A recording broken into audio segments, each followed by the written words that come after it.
Ok, já cá estamos, então. Fernando, antes de mais, muito obrigado por teres aceito aqui vir ao podcast Líderes Inspiradores. É sempre fantástico ter bons líderes aqui a falar à conversa, não é? Obrigado, prazer estar aqui. Para quem não conhece, o Fernando é o CEO da Vertex Brasil, certo? Farmacêutica, acaba de ser uma farmacêutica, certo? E como primeira pergunta, faço sempre a mesma pergunta, porque acho que é saudável para criarmos aqui uma ideia mais generalista. Como é que tu estás a ver atualmente a atualidade? Face àquilo que está, sei lá, a guerra, não é? A pandemia, depois a guerra, depois a inflação, depois as eleições no Brasil, que também foram um 31, não é? Como é que tu estás a ver isto tudo enquanto líder de uma empresa, enquanto pessoa? Bom, prazer estar aqui contigo, Filipe. Acompanho aí, obviamente, o teu trabalho pela internet, é sempre com grande entusiasmo e parabéns também pelo mesmo, né? Obrigado. Eu quase que me atrevo a dizer que essa pergunta feita a qualquer líder, a tendência é fugir para o otimismo, né? Porque acho que nós somos educados para isso, treinados para isso, e acho que quem chega a posições realmente com um escopo de responsabilidade muito grande, a gente tem que sempre ver um pouquinho à frente, não pode ficar muito preso só no presente e no que acontece no presente. Então, não vou fugir muito à regra, vou-te dizer que a minha visão, apesar de tudo, dessa turbulência que nós enfrentamos, principalmente nos últimos 2, 3 anos, é ser muito grande. Eu lembro uma década e meia atrás, que a gente dizia que tinha que se preparar para a mudança, e isso evoluiu para, bom, não é que é preparar para a mudança, na verdade a gente tem que aprender a viver com a mudança.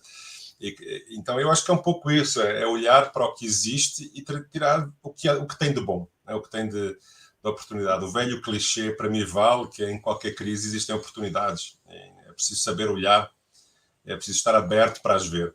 Então eu te diria que é uma conjuntura difícil, mas assim, um pensamento rápido, há 3 ou 4 ilações e 3 ou 4 acho que lições dos últimos 2, 3 anos.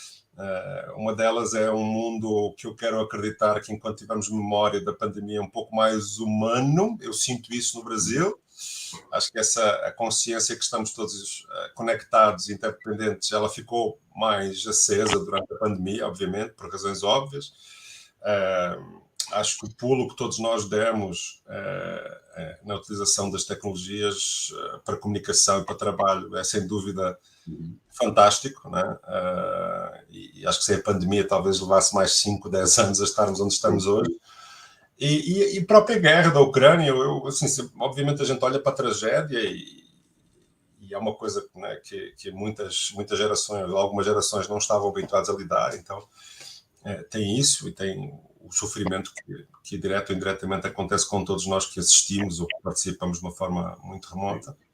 Mas também, por outro lado, você vê as coligações que se formam, você vê, eu não vou dizer o mundo inteiro meio que um pensamento de apoio, mas assim, uma grande parte do mundo se unindo em função de defesa de valores que são muito estruturantes para nós. Então, eu diria que é um pouco isso, eu prefiro olhar para isso e eu acho que um líder tem que ser otimista, sim.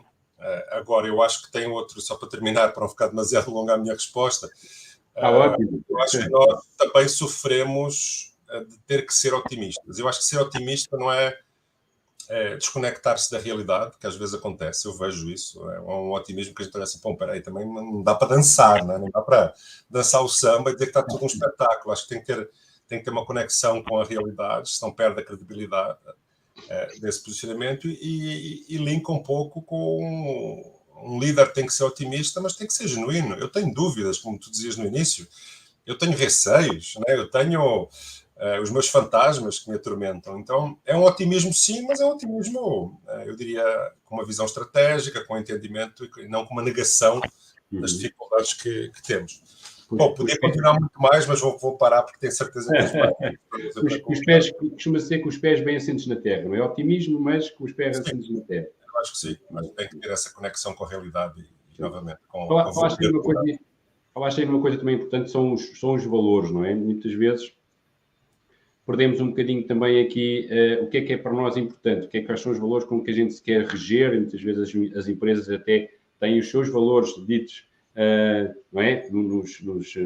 Nos e-mails, no website, mas depois de alguma forma também não vivenciam ou não os praticam.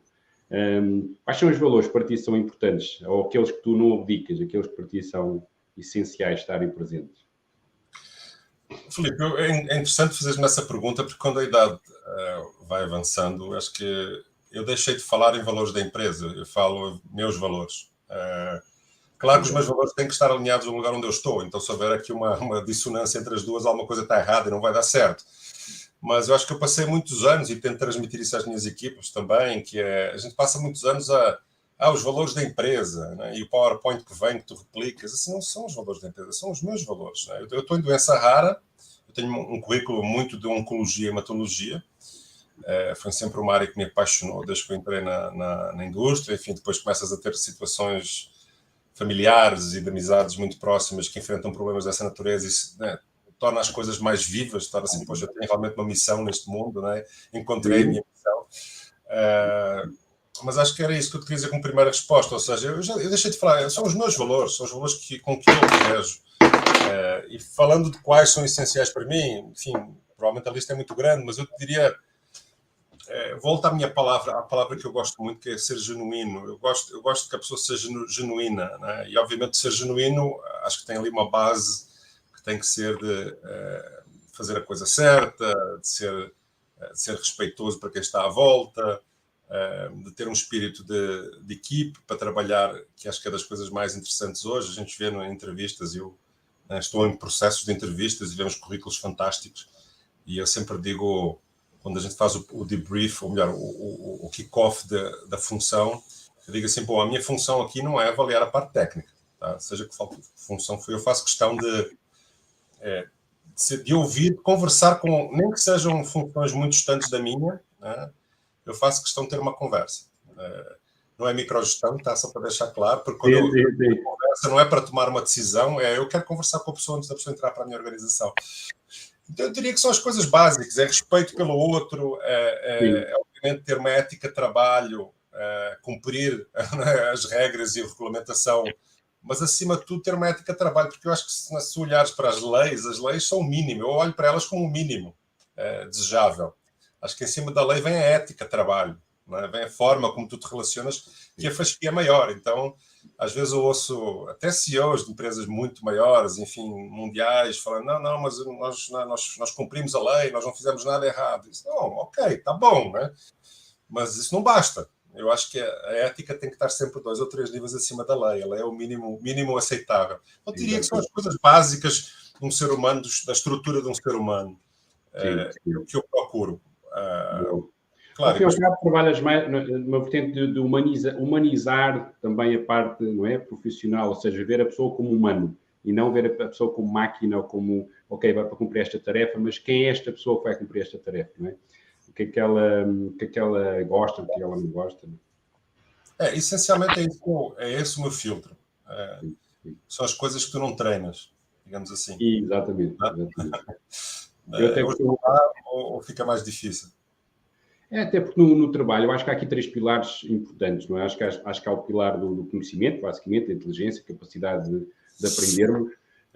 Há o pilar do equilíbrio emocional, que é esse que eu acho que atualmente as empresas precisam trabalhar mais, e, portanto, tu já estás muito à frente disso ao humanizares a tua liderança.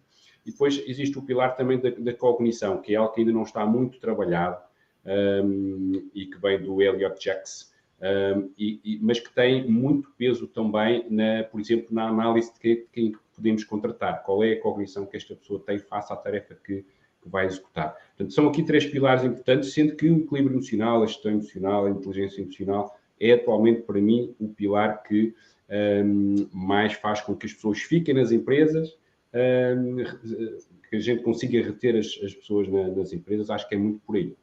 Concordas ou não, Fernando? Concordo em absoluto. Assim, eu diria, até brincando, eu recruto as pessoas pelo coração. Eu gosto de coisas simples, Filipe. Acho que o mundo é um mundo muito complexo, cada vez é mais complexo. Se há uma coisa que eu aprendi numa empresa americana, então eu tinha trabalhado na Novartis, que é uma empresa suíça, e depois na AstraZeneca, que é uma fusão sueco-inglesa, mas é a minha primeira experiência com a empresa americana.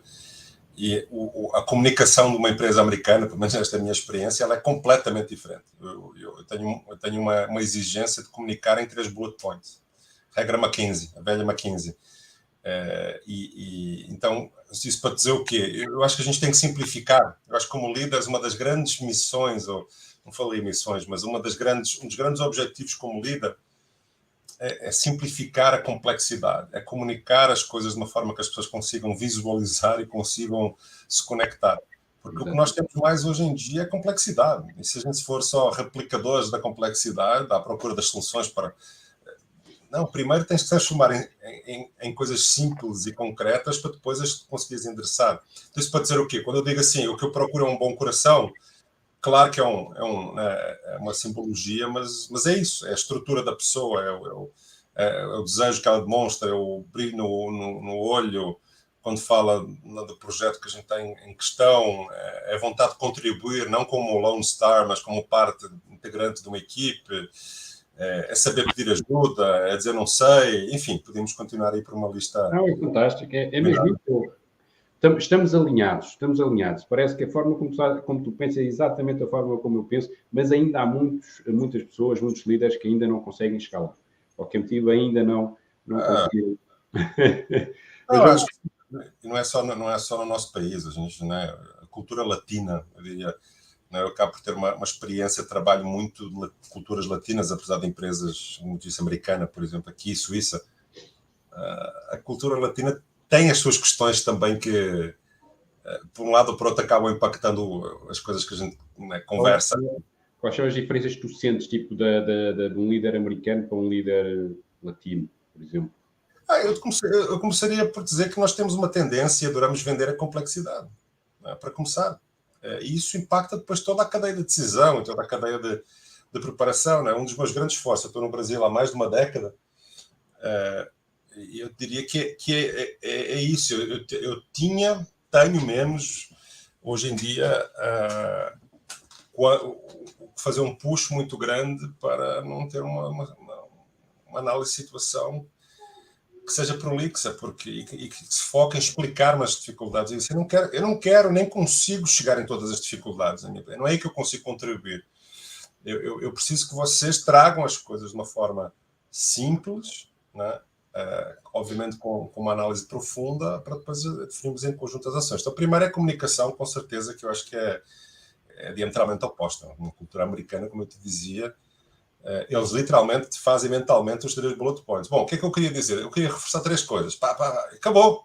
Assim, põe o mesmo conteúdo para um latino e vai ficar ali pelo menos uns 10 minutos a explicar os slides. Então essa é uma das primeiras coisas. A outra coisa é que eu acho que ainda somos uma cultura muito hierárquica. Bom, eu estou aqui de camiseta, não fiz de propósito, mas é o meu estilo. Eu não tenho nada... Acho que hierarquia é importante para definir responsabilidade. E acho que a cultura latina ainda é de um pouquinho, a palavra é forte, tá? Mas subserviência à hierarquia.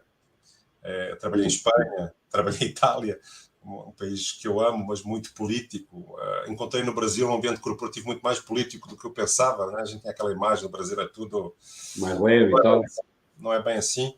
Então eu diria que essas duas são as que vêm na minha cabeça assim muito, muito rapidamente. E obviamente depois falamos dos clichês, né? Menos organização, menos método, follow-ups, atrasos, compromissos. Mas acho que essas duas questões, se tu as juntares, é um coquetel que precisa de investimento para o desarticular um pouquinho. Tinha muitas vezes a pergunta de... Chegava uma pessoa, entrava, um membro do comitê diretivo, me explicava o que é que eu faço, né? O que é que achas? E eu achava essa pergunta ridícula, não dizia isso, obviamente, pensava só assim, como assim, o que é que eu acho, né? Fala-me do que... Só me falaste do problema, só me fizeste uma situation analysis, qual é a tua opinião? És tu que sabes mais do tema. Eu agrego valor, não é porque eu tenho um conhecimento mais profundo do que o teu, é provavelmente pela minha visão mais ampla que eu tenho do que a pessoa, pelas experiências que eu necessariamente vivo, pelo tipo de informação que eu tenho acesso que a pessoa não tem, não porque eu conheço melhor o tema. Isso seria, né, tem líderes que caem nesse erro, né, eu sei um pouco de tudo e sei, eu assumo áreas que eu não domino, eu assumo que eu não sei, ok, a minha contribuição não é essa. Aliás, se quiseres depois noutra pergunta, acho que talvez seja um dos pensamentos interessantes, que é o momento em que eu deixo de ser o especialista na minha carreira e passo a ser o generalista. É muito difícil, é muito doloroso, é interessante. Sim, sim. Mas é aí que o tal pensamento estratégico e visão mais ampla tem que ser trabalhada, precisamente para fazermos as perguntas certas, para que quando essas pessoas vêm, nós termos as perguntas certas, não é? Boa, é isso, concordo contigo a 100%. Fala um bocadinho da Vertex, também é importante, não é? Quem é a Vertex? O que é que ela faz? O que é que tu decidiste entrar para a Vertex? Fala um bocadinho disso. Obrigado pela pergunta, Filipe. Bom, Vertex é uma empresa americana, ela existe desde 1989, entra nesse cluster que nós chamamos de biotech, que é, no fundo, uma empresa farmacêutica mais focada, menor de dimensão, com menor estrutura, muito mais focada numa área, ou 2 áreas, ou 3 áreas terapêuticas. No nosso caso, nós nascemos de um médico que que é uma história sempre apaixonante, um médico que, por questões de familiares, digamos assim, tem contato com fibrose quística, como nós chamamos em Portugal, aqui é fibrose cística. Então, se eu disser cística, já sabes que é pequeno. Ok. E que decide dedicar a sua vida a encontrar a cura. Ainda hoje é isso que a gente fala como missão da empresa, para a fibrose quística, por enquanto, tá? Então, uma empresa que dedicou os últimos 20, 30 anos à investigação. É uma empresa que conseguiu, né, com essa investigação, trazer uma classe de produtos nova. Para teres uma ideia, talvez a definição mais simples, o que existe até há pouco tempo, até essa classe terapêutica que foi descoberta, investigada, eram produtos que ajudavam a gerir, digamos assim, os efeitos secundários da doença, mas não endereçavam a causa raiz. E a nossa classe de produtos descobriu as mutações, modelou toda essa investigação para conseguir endereçar a causa da doença e, portanto, ter um impacto em sobrevida, não só em melhorar a qualidade de vida por atenuar os efeitos adversos, mas em melhorar, em aumentar a sobrevida do paciente. Para tu teres uma ideia, a fibrose quística, ela até teve alguma repercussão em Portugal há 1 ano ou 2. Acho que houve uma campanha à volta de uma rapariga jovem também, que infelizmente depois faleceu, para ter acesso a essa nossa classe terapêutica. Mas para teres uma ideia, ela é uma doença multissistémica, é normalmente diagnosticada no teste do pezinho aqui no Brasil, em Portugal imagino que possa ser a mesma coisa também. Sim. Ela é multissistémica, que afeta variedíssimos órgãos. Basicamente, pensa assim, simplificando ao máximo, é uma doença que a maior causa de mortalidade é pulmonar, então sem a intervenção de uma classe de produtos como nós representamos, há um declínio da função pulmonar contínuo, chega ao ponto de entrar para uma lista de transplante de pulmão. Bom, não sei se sabes, mas obviamente só pelo nome, transplantar pulmão, é difícil de entrar, porque tem que ter compatibilidade, e depois é difícil resistir, e quando se resiste tem uma sobrevida muito curta. Então, para teres uma ideia, no Brasil, que ainda não tem um impacto claro dos nossos produtos, porque só há pouco tempo conseguimos o primeiro reembolso, com o Sistema Único de Saúde aqui, a idade média de vida dos pacientes no Brasil é 18 anos, quer dizer, é dramático, não é uma coisa de viver um pouquinho melhor. Estamos a falar só para teres uma ideia, talvez isso, quem tenha algum interesse, um paciente que está em transplante pulmonar, se fizeres uma experiência muito simples, se tiveres em casa aqui chama canudinho, palhinha. Sim. Se tiveres uma palhinha normal, não vale aquelas gordonas, está? Sim. Tenta respirar por essa palhinha durante 2 minutos, Filipe. Faz esse exercício se tiveres tempo, se te lembrares. Sim, faço. Isso é a vida 24 horas por dia de um paciente que está em lista de transplante pulmonar. Então, enfim, volto ao início, que era, acho que o que me fez entrar e decidir abraçar um projeto na Vertex, teve a ver também um momento da minha vida, em primeiro lugar, depois de 20 anos, 2 décadas em empresas muito grandes, multinacionais, com estruturas gigantescas. Achei que também estava um pouco naquela, a mais do mesmo, sabes? Muda o ciclo, muda o nome da empresa, muda o negócio, mas é muito previsível. Então foi uma combinação de um momento de maturidade, talvez um início de crise de meia-idade, não sei como chamar, com aparecer uma proposta de uma biotech, que é uma empresa com uma estrutura pequena, o conceito é realmente uma equipe pequena, muito senior no sentido de experiência, e um perfil assim muito de quase empreendedorismo, então não é para toda a gente, porque, só para teres uma ideia, no Brasil somos apenas 30 pessoas, para um país que é o dobro da Europa, mas esse é um modelo de negócio que nós seguimos, e o que acontece depois, obviamente, mas 30 pessoas para um continente é impossível, não é? o que fazemos, o modelo de negócio é que temos à nossa volta depois todas as empresas de topo mundial, seja da área financeira, área regulatória, área de acesso, de pesquisas de mercado. Então aí temos do melhor que o mercado pode oferecer, que acabam sendo um pouco uma extensão, enfim, da equipe interna. Mas vou finalizar com o propósito, né? A gente brincava um pouquinho antes de começar aqui nosso bate-papo de a gente vai envelhecendo e vai procurando a missão mesmo, vai procurando o propósito daquilo que nós fazemos. Trabalhar com doença rara é uma coisa dificílima, mas te faz levantar da cama todos os dias. Quer dizer, não, isso foi o que eu, ao ver o vosso website, foi isso que transpôs para cá, ou seja, vocês, ok, o dinheiro é o resultado final, mas vocês têm um propósito muito, muito definido, isso sente-se na forma como vocês transmitem a mensagem no website, sente-se que ali vocês estão a trabalhar com um propósito muito bem definido, ok? E que o resultado será, obviamente, o dinheiro que se possa vir a ganhar com isso, mas vocês têm um propósito muito bem definido e isso consegue-se sentir isso do vosso website. E eu acho que isso é ouro. Ou seja, hoje em dia nós estamos numa empresa em que tem muito bem definido o seu propósito, ok, é isto que nós somos na essência, e depois a partir daí derivar tudo. Acho que isso é maravilhoso, trabalhar numa empresa assim. Okay?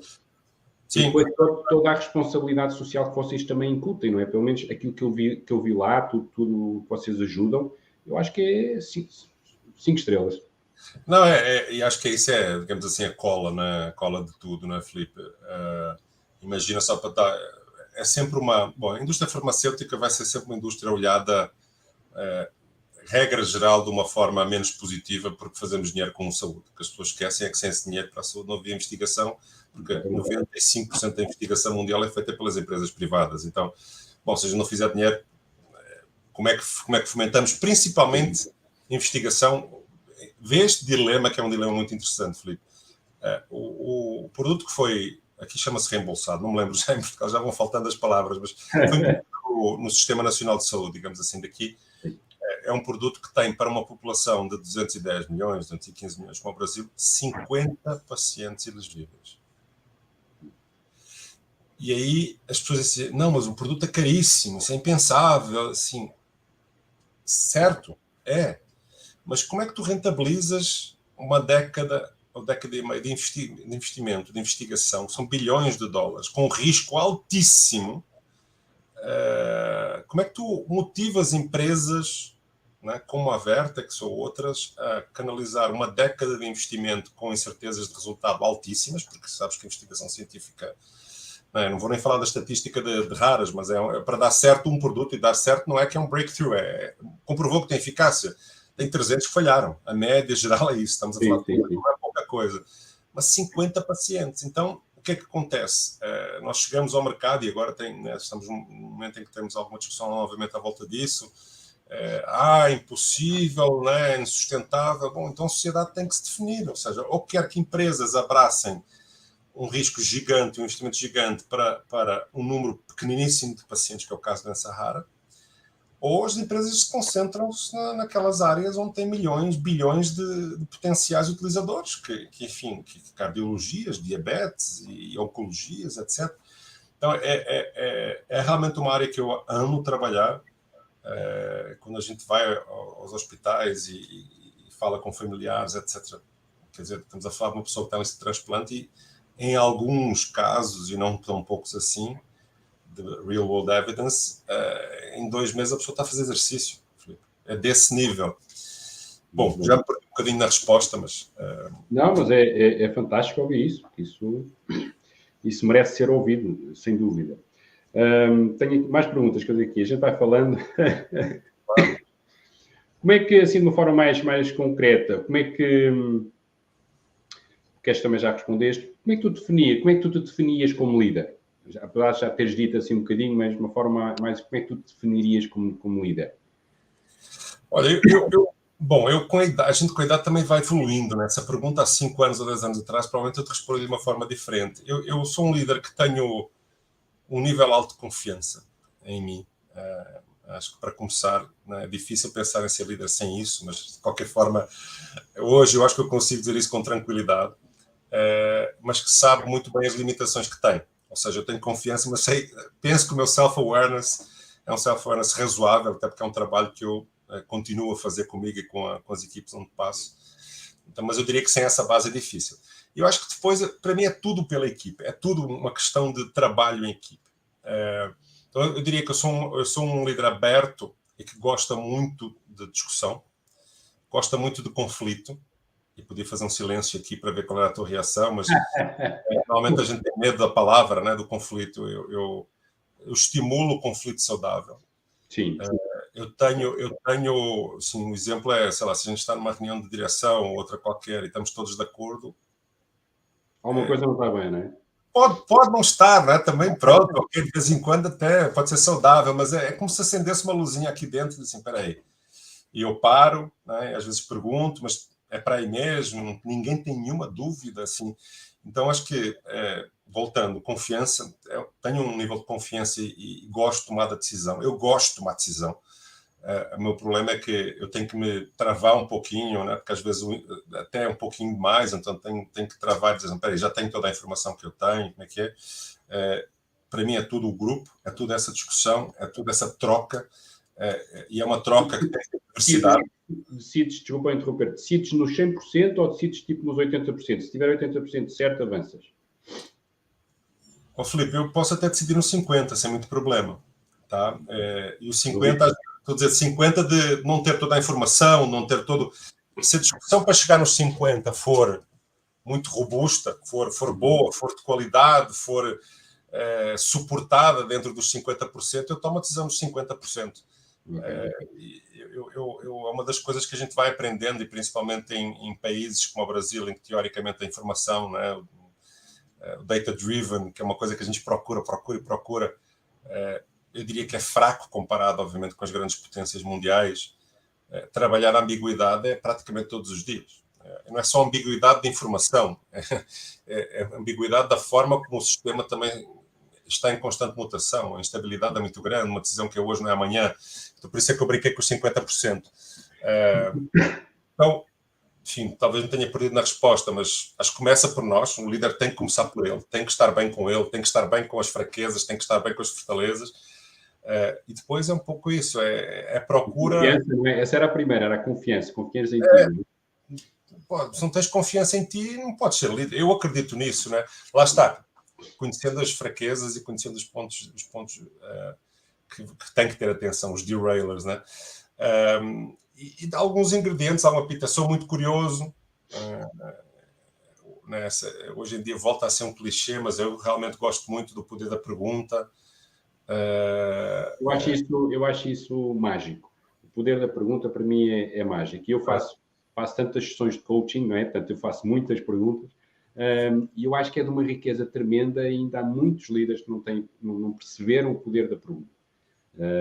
Estão mais despertos para responder, ou para acusar, ou para denegrir, do que propriamente para perguntar. Eu acho que isso é fantástico. O que é que achas? Filipe, eu te respondo a político em primeiro lugar e depois tento endereçar diretamente isso. O que me tornou um líder melhor, né, esperançosamente bom, em algum momento, é a minha vida e o contacto com a diferença. Se eu não tiver, eu lembro-me bem do momento em que, tem uma expressão muito gira aqui, não sei se em que caiu a ficha. Eles usam Sim, também é cá utilizada, caiu a ficha. Eu já não sei às vezes onde é que é, mas o momento em que eu vi que disse assim, ou eu assumo que eu vou ficar os meus próximos, sei lá, 6, 7, 8, 9 anos na mesma função em Portugal, ou tenho que ir embora. Eu estava como gestor de produto na altura. E tenho uma família de imigração, enfim, nasci que é hoje o Zimbábue, é uma colónia inglesa, meus pais estavam em Moçambique, enfim, então tenho uma história de imigração. Mas isso para dizer o quê? Eu acho que para o líder que não tem a experiência de viver fora do seu país, não estamos a falar só de Portugal, mas Portugal, principalmente, porque somos um país pequeno, assim, encostadinho, eu vou dizer ao contrário, sou completamente tarado pelo meu país, não vou entrar, vou dizer o contrário. Um líder que não tenha a experiência ou que não se puxe para ou viver fora do país ou viver mentalmente fora do país, porque são duas coisas muito interessantes e muito semelhantes. Quer dizer, tu não precisas sair do teu país fisicamente para colocares a tua cabeça fora do país, para a tua cabeça ser internacional, para a tua cabeça ser um cidadão do mundo.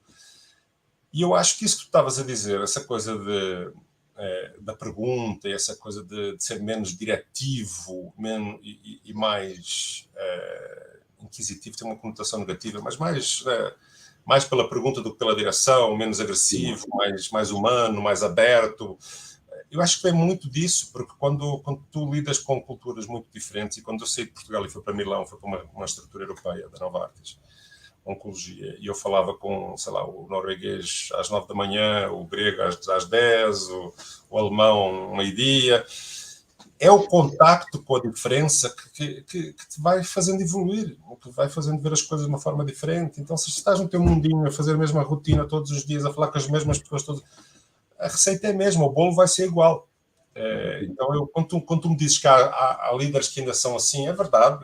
Acho que um ingrediente importante é isso. Se calhar é um líder que ficou parado no seu mundo, seja ele físico, seja ele mental, ou é um líder que também há muitos, e acho que eu também já fui assim, provavelmente, em que perante a insegurança e perante o medo vem a capa de agressividade e de quem manda aqui sou eu.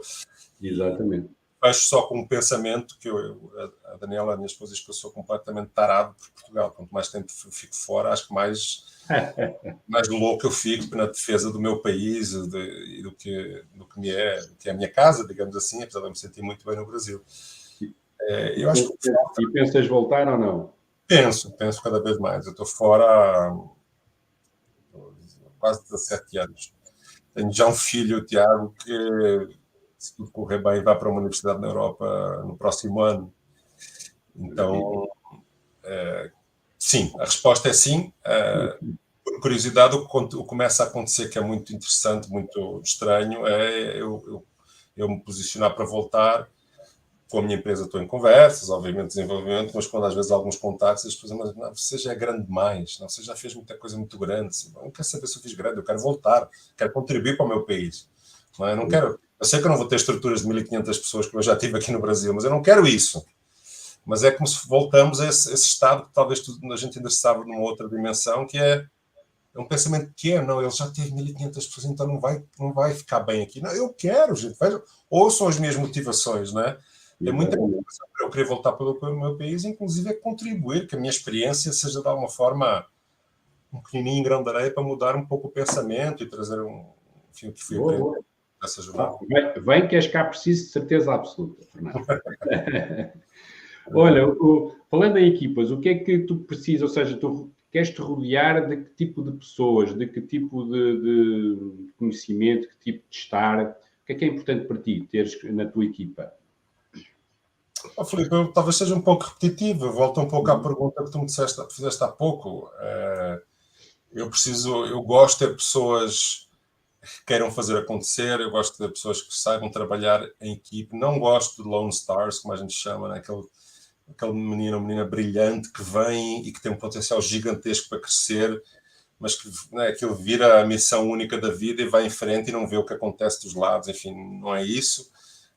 Gosto de gente curiosa, gosto de gente que seja humilde e gosto essencialmente que haja uma conexão com o propósito, que as pessoas se identifiquem do porquê é que a gente faz o que a gente faz, porque acho que se isso existir, aquele dia que a gente acorda um dia não, aquele dia que eu não tenho vontade de trabalhar porque estou cansado, aquele dia que eu me chateio com o meu chefe ou com o meu colega, depois de passar o primeiro impacto, a gente vai se lembrar porque é que está aqui. Ok, então vamos em frente, porque é muito maior do que vender chiclete ou pastilha elástica, com todo o respeito pela pastilha elástica. Né? A gente tem uma missão importante. Então, eu diria que é um pouco isso. Pessoas curiosas, com uma estrutura moral e ética, obviamente, indiscutível, que a gente falava, pessoas que gostam de trabalhar em equipe, pessoas humildes e que deem o seu melhor. Eu acho que a gente não pode pedir mais do que isso a ninguém. Sim. Dá o teu melhor. É isso que eu peço à equipe. Boa. Olha, e o que é que te fez crescer mais? Qual foi, digamos, aquele muro no estômago que te fez crescer enquanto líder? Ou enquanto profissional? Tens algum assim que vira em cima? Tenho vários. Estou aqui a pensar qual é o... Não vou pensar muito, vou-te dar... eu acho que o momento doloroso... Bom, o momento de crescimento é momento doloroso. Eu há pouco começámos a falar em otimismo, agora dou-te uma visão que talvez até seja conservadora, face às novas tendências e tal. Mas eu acho que o momento de crescimento é doloroso. Eu não consigo visualizar crescimento estruturante sem dor, sem sofrimento. Desculpa, talvez seja alma portuguesa aqui. Então, eu diria que um dos momentos, talvez um dos mais recentes, né, na posição em que eu estou, é o momento em que eu digo assim: eu acho que eu não estou a ter o reconhecimento que eu deveria. Acho que a estrutura, a organização não está a ver tudo o fantástico que eu estou a fazer. E de repente, nesse momento, eu não estava muito habituado a isso na minha carreira. Tá? E de repente, isso é um murro no estômago. Assim, espera aí, mas quer dizer que eu não tenho valor, a empresa não vê com valor. Então, esse foi um momento de muito crescimento, porque foi um momento em que eu, depois de alguma luta interna, eu disse: não, na verdade, o que é que eu estou à espera? Que reconhecimento é esse? Não basta o meu reconhecimento, não basta o reconhecimento de quem está ao meu lado. Por que é que eu tenho que pensar numa estrutura? Se vem, vem. Se não vem, eu não posso estar dependente de um reconhecimento de uma estrutura global da empresa. Eu diria que a ausência de reconhecimento foi talvez um dos últimos momentos, assim, nos últimos anos, em que isso foi transformador para mim, porque de repente eu dei comigo a pensar assim: realmente eu continuo em busca talvez do que eu buscava com o início de carreira, não faz sentido, não? Que mais reconhecimento eu quero, não é? Eu estou numa posição de liderança, numa posição de muito reconhecimento, muita exposição. O que é essa sede de reconhecimento? E aí começas a ir para questões pessoais e fazes análise, etc. E vais ficando mais ou menos bem. Mas eu diria que esse foi um momento bastante estrutural. O outro era o que eu te dizia há alguns minutos atrás, que é o momento em que eu saio dessa posição de especialista, que eu sempre fui, não é? Por exemplo, ontologia, metodologia, marketing, vendas, etc., e vou para uma função que é muito maior que isso. Eu digo assim: nossa senhora, e agora? Como é que eu vou contribuir? Eu não sei nada de cardiologia, não sei nada de fábrica, ambiente fabril. E lembro-me do stress que eu vivi durante um período da minha vida, porque, para tentar responder essa pergunta: como é que é uma posição de liderança vou agregar valor se eu não sei do que está a ser falado? Até vamos dar aqueles pontos que a gente falava, né? Então, em conversas, em coaching, etc. Eu, obviamente, entendi que, né, por exemplo, um CEO não contribui, teoricamente, com uma carga técnica profunda, né? Outras características que nós já falámos. Sim. Foi um outro momento de grande aprendizado e meio doloroso, enquanto não caiu a ficha, digamos assim. Boa. Houve alguém que te inspirou? Alguma pessoa, algum líder que tenha inspirado mais que os outros, que tu tenhas em mente de uma forma mais constante ou não? Filipe, eu ouço muito essa pergunta. Talvez fora do convencional, a resposta é não. Eu tenho alguma coisa que substitui isso. Então, há uma pessoa que eu acho o máximo. Não. Tens uma visão, se calhar, uma visão em que essa visão... Mais ou menos, o que eu tenho são frases, isso a minha vida toda. Frases que eu ouço e que são colocadas por pessoas que têm credibilidade para mim, que há realmente ali uma relação de admiração, que são ditas ou são escutadas em momentos certos, com que encaixam e que fazem as coisas, de repente, aquela luzinha. Então, não tenho uma pessoa que... Não, essa pessoa que iluminou a minha vida, que me acompanha, que me inspira. Não, eu tenho... É como se eu tivesse pedaços de pessoas, sabes assim? É como se tivesse... Sim, tem que ser uma pessoa que estruturalmente eu olho e que tenha alguma admiração, e eu vou tirando essas frases, vou tirando essas vivências, e nossa, é isso mesmo. E essas frases me ajudam. São literalmente frases, tá? Eu tenho uma, só para dar um exemplo, uma pessoa que eu admiro, que foi meu coach durante um tempo bom da Novartis, e eu, no meio de um stress de decisão, para mim era uma coisa assim absurda. O que é que eu faço? Eu vou para diretor de negócio da Polónia, ou vou para a região X, ou volto para aqui. Mas assim, com um nível de stress absurdo, né? E numa dessas sessões com ele, ele é um inglês, né, que ainda hoje mantém algum contacto, e diz-me assim: ouve, eu sei como é que vai ser, prós e contras, e mais e menos, etc. Ele diz assim: Fernando, first of all, you have a rich man's problem. Fez silêncio. E eu demorei assim uns segundos, e we have a rich man's problem, tem um problema do homem rico. Assim, yes. Então, como quem diz, tira todo esse stress, toda essa componente que está a dificultar a visão do que é melhor para ti, porque qualquer coisa que estás a falar, qualquer hipótese é boa. Então ele dizia assim, então goza um outro sentido, né? Goza o momento de reconhecimento, de teres opções que são todas boas, e toma essa decisão com tranquilidade. Então, é o exemplo, you have a rich man's problem. Até hoje eu uso, até hoje está comigo.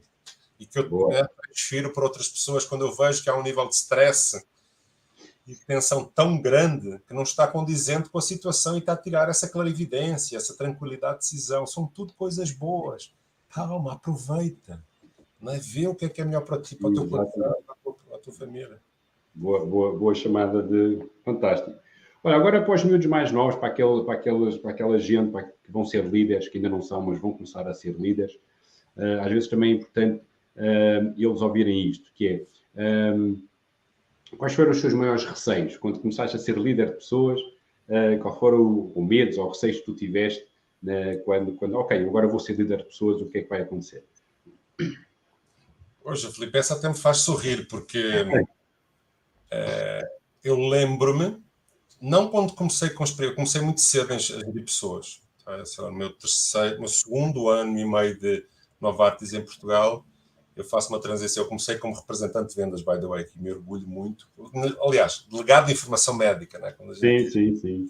E passado 2 anos e pouco eu passo para responsável pela área financeira da oftalmologia da Novartis e tenho uma primeira experiência com 5 pessoas no Customer Service, que vendia lentes de contacto, lentes de manutenção.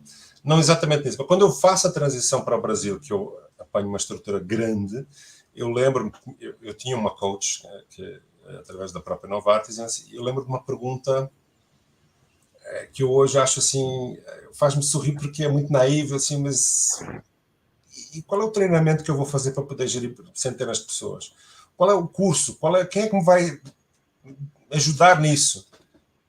E assim, em modo desespero mesmo, é o que eu visualizava, porque aqui, por exemplo, uma força de vendas de uma área de primary care, como a gente chama no Brasil, para um continente, né, que tem uma força de vendas que visita farmácias num país como este, imagina, estamos a falar de 400, 500 pessoas. E eu lembro-me que ela, na conversa e tal, ela dizia assim, mas não te escolheram para isso? E eu, não, escolheram, mas eu não, como é que vai ser isso? Como é que eu vou gerir tantas pessoas? Posso escolher pelas tuas competências e pelo trajeto que tiveste, que te dá ferramentas para quando chegar a esse momento saberes o que fazer. Mas eu não sei muito bem o que fazer. Vamos ver. Não é? Por que estás a dizer que não sabes se ainda não chegaste lá? Enfim, só para dizer que esse momento existe, sim, faz parte. Eu diria talvez 3 ou 4 componentes. Acho que se alguma vez, né, ou melhor, no momento em que a empresa te oferece uma oportunidade, isso já é um sinal que tu tens what it takes. Né? Nenhuma organização vai colocar uma pessoa num lugar de gestão, vamos falar assim, normalmente, né? Tem sempre desvio dos padrões, mas enfim, sem haver uma análise de competências. Então, né, um jovem que está a subir e que vai ter a primeira experiência de gestão de pessoas, acho que essa é uma primeira mensagem. Feita uma análise por pessoas com experiência, pessoas que são atentas a essas questões, esse é um primeiro indício. Eu acho que o segundo é confiança. Eu volto à confiança. Acho que sem confiança não se faz nada. E a confiança inclui saber e ter medo. Acho que é preciso ser muito confiante para assumir que a gente está com medo. É preciso ter muita confiança, né, para nós assumirmos que temos as nossas dúvidas. E eu acho que isso é que faz a diferença total. Quando tu consegues abraçar os teus medos, abraçá-los mesmo. Não estou a dizer só que existem. Assim, não, tá bom, eu sei que eu tenho medo disso. Vem cá, medo, dá um abraço aqui, porque eu, de alguma maneira, eu vou conseguir te ultrapassar. E ficar curioso. Eu acho que a curiosidade, lá está, tentando simplificar e não entrar em clichês muito sofisticados, mas acho que uma conjugação de confiança, de humildade ao mesmo tempo, de curiosidade, e a coisa mais inteligente que eu tento incutir ao meu mais novo, falei que tenho, né, quase para a faculdade, tenho 8 anos aqui, que está numa idade que é muito difícil. Há uma ferramenta extremamente importante nessas situações: pedir ajuda. Então, eu diria isto: mantenham-se curiosos, mantenham-se humildes, mantenham-se confiantes, porque se foram escolhidos é por alguma razão, e se tiver alguma questão que não saibam resolver, peçam ajuda. essa primeira experiência, eu olho para a minha primeira experiência e divago entre chorar e rir, não sei bem o que é que eu faço, porque eu muita coisa errada, mas é o erro também que nos faz crescer, é o erro que nos faz mais fortes, é o erro que nos mostra boa. Vamos melhorar. Ok. Fernando, olha, chegámos ao fim da nossa entrevista, foi fantástica, não é? Nossa, nem vi o tempo passar também. Já passaram 45 minutos, foi no instante. Mas retenho isso, retenho a confiança, retenho pedir ajuda, retenho não tenhas medo, não é? E acho que a tua entrevista vai dar muita clarividência a muitos líderes. Portanto, obrigado por isso, Fernando. Não, obrigado pelo convite e, enfim, tenho muito prazer em poder continuar a contribuir da forma que for possível. Filipe, parabéns novamente pelo projeto. Acho que quando vieres a Portugal, diz que a gente vai almoçar. Sim, muito prazer. Tenho muito prazer. Tá bom? Olha, não desligues, eu vou só encerrar aqui, mas não desligues, tá? Tá bem. Encerrar aqui, então vá.